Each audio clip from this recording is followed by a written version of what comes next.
What's going on, guys? So I'm going to go ahead and kind of address this. I haven't watched the movie, and I didn't really plan to, mainly because I didn't care about the character.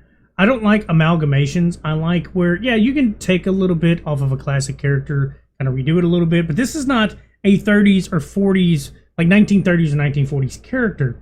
You know, this is something from like the 80s and 90s. This is pretty simple, pretty basic. It hasn't like not aged well. Not the movie itself, the original one with Brandon Lee.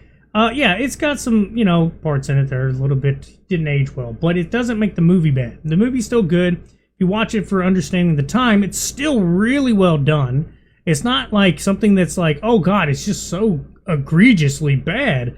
It was only good for the 90s. No, it's pretty well timeless. I can still watch it today and be completely perfectly fine with it. I've loved that movie. That is a fantastic movie to me. Not even being blinded by nostalgia. It's mainly because Eric Draven is like the only iteration I'm well familiar with, and pretty much the best one to me. He's the coolest looking one. Now, that's where I think I didn't care to watch the new one. If it was just going to be a new guy named Bob, I wouldn't have cared so much. But it's Eric Draven is supposed to be his character. That's not Eric Draven. It almost reminds me of the butchering with DMC compared to Devil May Cry. While DMC has grown on me, and I can kind of see it a little bit better, the character design is what kind of killed it for me. And I know they're trying to go in a new direction. It just didn't work. And that's how things work. He looks exactly like that. He looks exactly like DMC's Dante. That's pretty much one for one. Now, to give you a quick little heads up, I'm going to pull these two up. Basically, this right here is going to show you Eric Draven. This is his comic book, more accurate graphic novels, his design. And as you can see at the top left, I'm going to show you that compared to right here. Everybody knows the good old Brandon Lee. This is his character of Eric Draven. This is him portraying the guy on the right to the left. The only thing they don't have fully accurate is how tiny his waistline is. But, you know, that's comic book stuff. Can't really do much about that. But it's about as accurate as you can get. And also, he's wearing a shirt. He doesn't have to be shirtless the whole time. I think that's another thing. The clothing line for it just wasn't good enough, and I don't even think the old clothing design is like out of date. It's still functional. They could have updated it a little bit. They didn't have to give him just a jacket, some jeans, and being shirtless and going on his rampage. They could have gave him a little bit more of a costume design, because, I mean, it exists. I don't even think his, you know, smaller frame is that big a deal, considering Brandon Lee wasn't a big guy. It's not that huge of a problem that, to be honest, Skarsgård probably being a little bit more muscular is the issue. Because if you don't know, Jason Momoa is supposed to play him. And he's pretty beefy. Even on his little off season of not working out to be the shirtless, you know, Aquaman, we still got a pretty beefed up Aquaman. He fits the role of the new version of Aquaman pretty well. And that's the thing. We did not get that. Now, his version, his screen test footage, shows what would be a more accurate Eric Draven, the character that this is supposed to be portrayed by Skarsgård.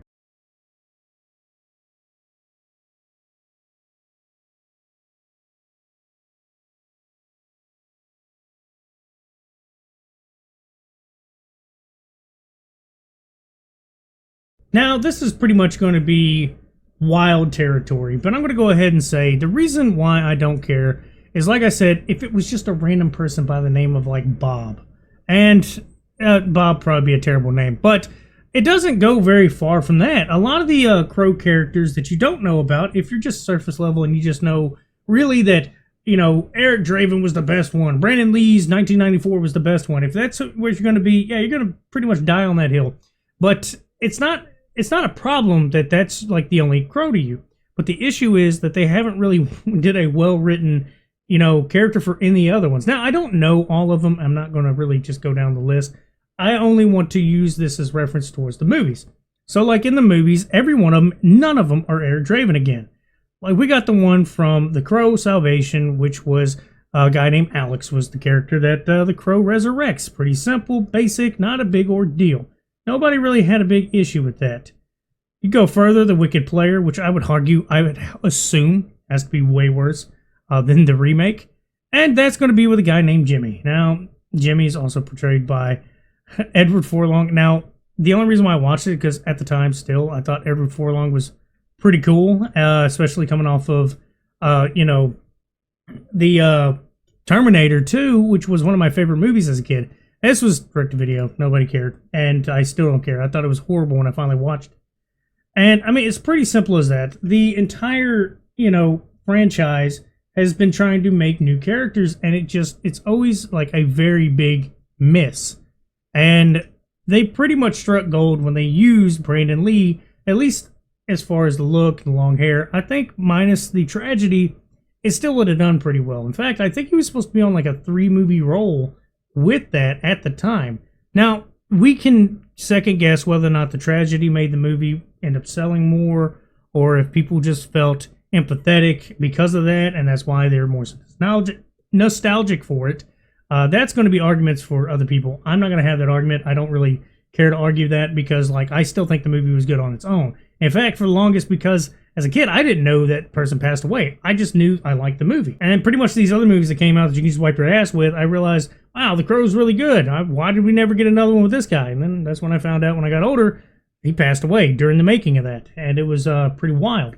So I was like, yeah, okay, I can see why. And, you know, it sucked. But I think that's where we'll come down to the biggest problem, which was the amalgamation. So there's a couple of Crow characters that do look similar to the Skarsgård look. Problem is, they're not Eric Draven. At least none of the ones I know. Like I said, this is surface level, so please don't think I'm a comic book buff when it comes to The Crow. The Crow is an old 80s comic book that's probably still running today, I think. So I'm going to correct myself real quick. I kind of overlooked this. But there was a TV show that had the Eric Draven character, which, by the way, apparently had positive reviews. It was in 98. And the guy that was playing Zero, which I knew I recognized him, he played Zero in the John Wick 3 movie, which was really good. And he was in it as Eric Draven. Full costume, full look, looked pretty similar to Brandon Lee's version. And then to top it off, it was just canceled because, you know, a lot of higher-ups are assholes. But yeah, basically, it was a 22-episode, full-length, one season. Unfortunately, it was on a cliffhanger, so we never got finished to that. But that goes back to what I'm saying. So it got praised. People liked it because it was accurate to what they were trying to portray. They wasn't portraying Bob the, you know, Crow. They were portraying Eric Draven, who is supposed to be the beloved character, long hair. You know, it's supposed to be iconic.